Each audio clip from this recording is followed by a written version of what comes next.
Gue belajar ratusan hingga ribuan jam tentang price action, candle, dan scalping. Tapi gue gagal.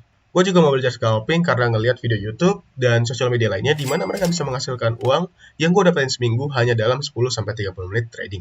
Tapi ternyata itu bukan gaya trading gue. Ya kalau nanya tentang scalping, silahkan ganti YouTube channel. Karena jujur, gue gak bisa scalping sama sekali. Jujur, gue udah kehilangan banyak duit di scalping. Dan gaya trading gue juga rada unik, yaitu dengan cara buy limit dan sell limit. Buy limit order gitu. Ya mungkin beberapa dari kalian kurang setuju karena beberapa dari kalian itu masih menggunakan konfirmasi candle atau segala macamnya. Buat gua, konfirmasi itu ada di market structure. Ada market structure, chart of character, imbalance, dan area supply demand dan beberapa area juga yang gua tandain. Ya karena menurut gua ini adalah cara paling efektif. Ya maksudnya lu bisa takar RR lu berapa dan SL lu tuh fix di berapa pips. Dan gue bisa set and forget. Jadi gue bisa mapping limit order lalu bisa melanjutkan kegiatan sehari-hari. Yang kalau ada perubahan market structure, gue bisa pindahin entry SL atau TP-nya. Dan biasanya TP dan SL gue itu memakan waktu 1-2 hari, bahkan 5 hari. Alright, daripada gue kecot terus, langsung aja kita bahas gimana cara buy limit dan sell limit yang gue pakai. Ini itu kita akan membahas market structure lagi yang udah gue bahas di episode 1 dan rumus trade-nya gimana. Ini bakalan ngeringkas semua dari episode 1, 2, 3, dan 4. Jadi di episode 5 ini kita akan ngeringkas semuanya. Tapi kalau misalnya kalian mau tahu cara mendetailnya, kalian bisa nonton episode sebelumnya. Oke, langsung aja. Mengerti market structure adalah hal yang paling utama atau yang paling mendasar dalam strategi trading ini. Bahkan gak cuma tradingnya doang, semua trading ada di internet itu dasarnya adalah market structure. Sebenarnya aku udah bahas market structure itu di episode 1, tapi gue bakal ringkas lagi di sini. Oke, di sini tuh udah gue buat skematiknya. Jadi di sini tuh ada higher high, higher low, dan higher high, menandakan bahwa market lagi uptrend. Nah, biasanya orang-orang tuh pada bingung ketika dia ada di main zone yang capture. Jadi kalian udah ngambil trade di sini dan TP-nya di atas sini. Dan kalian bingung nih setelah kalian ngambil TP ini, kalian bingung. Gimana cara kalian ngentry lagi? Sebenarnya caranya sama seperti kalian ngentry di sini. Caranya sama. Yang pertama itu kalian identifikasi apakah ada break of structure bullish ke atas. Karena kan ini uptrend ya. Berarti ketika dia membentuk uptrend, membentuk higher high yang udah mematahkan high sebelumnya. Jadi sehingga membentuk break of structure. Kalian cari di main zone yang ada di discount zone. Discount zone itu yang ini, yang di bawah 0,5 atau di antara 618 sampai 1. Buat kalian yang mau nanya lagi, diskon atau premium zone itu ada di episode 3. Nah, jadi kalian cari demand zone yang ada di premium zone, kalian cari juga imbalance. Nih, biasanya kalian cari imbalance di sini yang belum ke respect sama harga, atau yang belum di-retest sama harga. Jadi setelah kalian udah menemukan demand zone yang ada di premium zone dan menemukan imbalance, kalian tinggal taruh aja buy limit. Kalau gue ya tinggal taruh buy limit, target itu di last high-nya, dan SL itu di bawah sini. Jadi, gue menarik TP-nya di maksimal di last high-nya, dan SL itu di bawah dari dimension gue. Nah, setelah itu,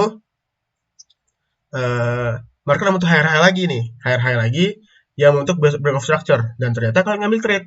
Di sini kalian menemukan adanya demand zone. Nah, di sini ada demand zone. Nah, semua tiba-tiba gini.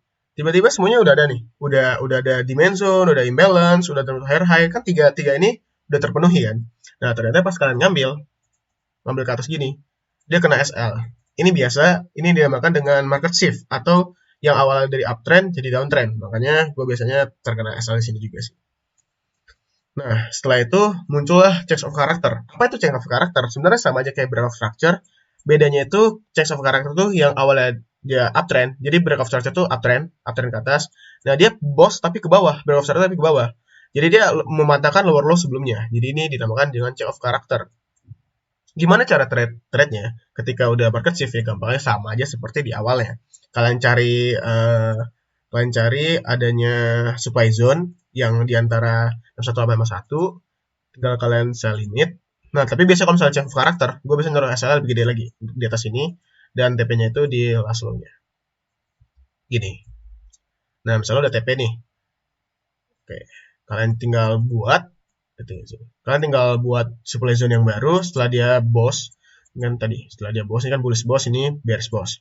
Setelah dia break of structure, kalian cari lagi supply zone-nya dan kalian nyantri lagi. Kalian tinggal nyantri di sini, asalnya di sini atau di atas sini. Kalau misalnya lebih dekat ke dimensionnya, area lebih gede, tinggal kalian taruh TP-nya di sini. Oke. Di sini udah gue tulis note-nya segala macam. Kalau kalian mau pub silahkan, kalau kalian mau SS silahkan. Jadi ya sama aja yang tadi gue bilang, ada boss dimension dan discount zone, nanti harga akan nge-pullback daerah ini dan menunjukkan kenaikannya. Nah, tiba-tiba ada daerah demand yang akan tembus dan dia membentuk coach atau change of character yang harganya di mana dia menembus higher low-nya dan untuk lower low. Ketika dia terjadi coach atau change of character, kita mencari daerah entry sell di mana sell itu merupakan supply zone. Jadi kalian tinggal sell di supply zone-nya aja ya. Dan ketika dia membentuk lower low untuk melanjutkan trend, kalian tinggal cari di mana ada supply zone lagi dan kalian tinggal entry. Jadi itulah. Ada bullish boss, ada change of character, ada bearish boss, ada bearish boss. Jadi yang paling penting itu sebenarnya kalian harus tahu membedakan break of character sama change of character. Jadi kalian mengerti market itu mau dibawa kemana. Oke, kita lanjut ke gimana kita mapping dari mapping gak ada apa-apa menjadi lebih enak dilihat. Oke, kita langsung ke marketnya aja. Oke, di sini kita mau ngebahas EU sebagai contohnya atau Euro USD di time frame 15 menit. Jadi kan udah ada nih, ada rally, base rally. Dan kalian tinggal tandain base-nya sini. Tandain base-nya. Dan kalian lihat apakah ini berada di discount zone dan ya, dia berada di bawah 0,5. Dan kalian tinggal ngentry.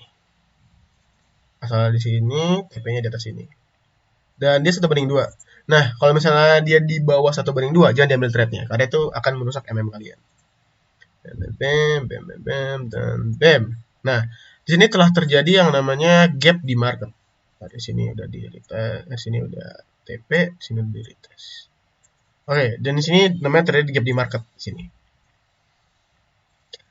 Secara teori, market akan nge-respect daerah ini sebelum dilakukan kenaikannya. Tapi gue ngambil trade-nya. Karena kenapa? Lihat nih. So, gue ngambil di sini. Asalnya di bawah sini. Tapi kan di helasainya. Kan nggak worth it banget kan. 1/0,74. Bahkan di bawah 1/1. Jadi kita nggak usah ambil dulu. Kita nunggu marketnya membentuk base yang baru. Di sini. Nah, di sini membentuk base yang baru kan. Nih. Daerahnya bisa kita buat sebagai demand zone. Dan kita lihat apakah dia berada di bawah 0,5. Nah, ini kan benar kan? Dia di bawah 0,5 dan di antara 618 dan 786. Ini sangat-sangat, ya bisa dibilang sangat-sangat ideal lah buat demand zone. Berarti gue bisa melakukan pembelian. Tunggu dulu. Tunggu dia melakukan break of structure dulu. Kalau dia nggak melakukan break of structure, berarti bisa aja dia menembus ke bawah. Kita mencari break of structure ini supaya menandakan apakah dia melanjutkan trennya apa enggak. Dan ternyata iya. Dia break of structure, jadi gue bisa melakukan pembelian di sini. Dan asal di sini dan TP-nya di atas sini, di lasainya. Oke, kita lihat. Dia nge-retest, dia masuk ke daerahnya. Retest dan bam, kena. Ya mungkin ini aja sih. Simple sih strategi gue. Rada-rada gitu-gitu aja. Oke, mungkin ini aja contoh buat EU di time frame 15 menit. Ini kalau misalnya kita lanjutin sama aja teori kayak ini, kayak yang tadi gue jelasin. Kalian bisa backtest sendiri. Dan selanjutnya kita akan ngebahas trade yang gue ambil minggu ini. Oke, jadi di sini gue bakal contohin trade yang gue ambil minggu ini. Jadi ada 1, 2, 3 trade yang gue ambil minggu ini. Kita mulai dari trade yang pertama. Yaitu posisinya kayak gini. Waktu itu kayak gini.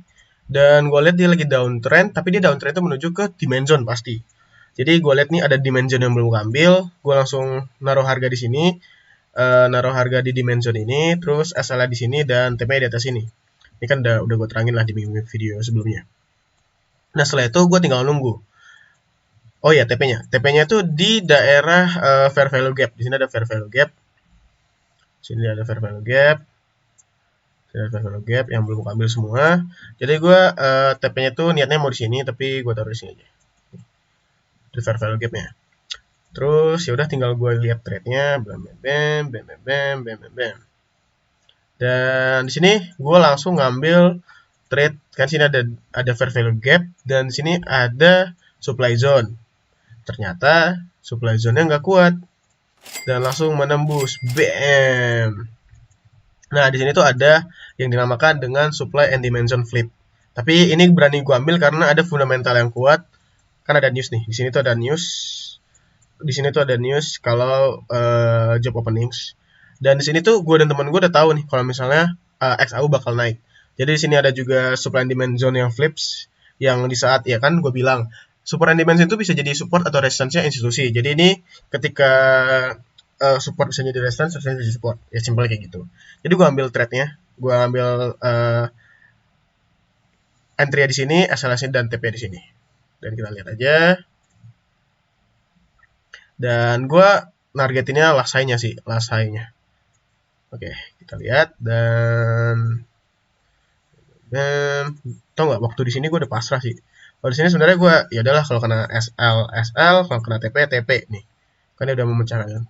Tahu-tahu dia balik dan ya dia ke atas sesuai dengan perencana. Sesuai dengan prediksi harganya bakal naik. Dan sebenarnya gue pengen ngambil sell di sini. Gue pengen ngambil sell di bentar ya, kemarin tuh gue ngambil sell di mana? Bentar. Oke, kemarin tuh gue pengen ngambil sell. Ini kan ada supply zone kan. Tapi gue pengen maksimal tuh sell-nya. Ngambil sell di sini nih. Nah, nih ngambil sell di sini. Gue ngambil TP-nya pengennya ke sini nih. Nah, temen gue, kan gue bilang nih temen gue ngambil sell di sini sama di sini. Tapi gue cancel di sini ya. Karena gue pengen ngambil sell juga di sini, di supply zone yang pertama. Terus TP-nya tuh di sini. Nah, kan ini udah gue cancel nih kan. Nih, gue tinggal nunggu sini. Paling dia ke sini. Tahu-tahu enggak cuy. Malah ngebalik ke sini. Terus gue ngambil sell lagi di sini. Terus TP pengen di sini. Terus gak ambil lagi. Terus ya udah deh, gue gak ambil lagi. Sekarang harganya nge-stuck di sini. Maksudnya harga hari ini kan di sini. Terus harga sini kan. Terus ya udah, itulah trade yang gue ambil. 3 trade minggu ini gue ambil. Mungkin itu aja penjelasan untuk supply and demand dan gimana cara gue buy limit dan sell limit. Semoga kalian teredukasi. Kalau kalian teredukasi, silakan subscribe and like. I'm Yuti and goodbye. See you in next episode.